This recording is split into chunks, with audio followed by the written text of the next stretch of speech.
मित्रों मगफड़ी में नींदण काढवानुं काम चालू हतुं ने 2 दी थी आ नींदण काढता था।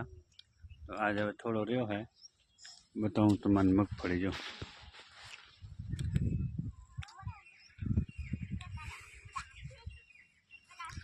आ नींदण काढता था। आमां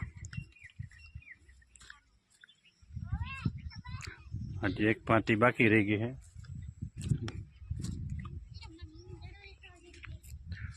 कोक छांटा चालू थई गया है।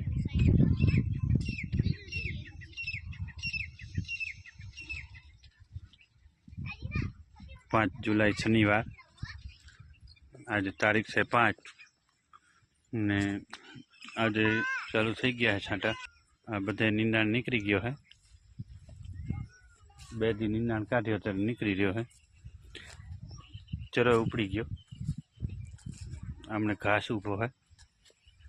घास मोटो मोटो है, पंजाबी घास ने आमने काढवानुं बाकी है। एक पाती बाकी है। अत्यारे छांटा चालू थई गया है 5 तारीख ना 6 जुलाई 5 तारीख। आ बधी मगफड़ी है। आटली मस्त मगफड़ी है, पण मैं नींदण बोरो हतो। हजी आमां आ रह्यो। आ काल काढवानो है। एक पाती रही गई है जी, एक पाती आ ओटला लगन छोकरा रमे है।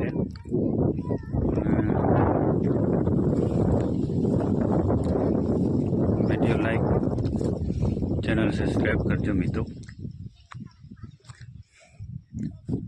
मेहनत करवी पड़े है। आटला नींदण काढवाना 2500 रुपया थई जाए है। काल 300 रुपया मजूरी है। अहीं पाणी भरल पड़्यो है। काले वरी आवे એટલે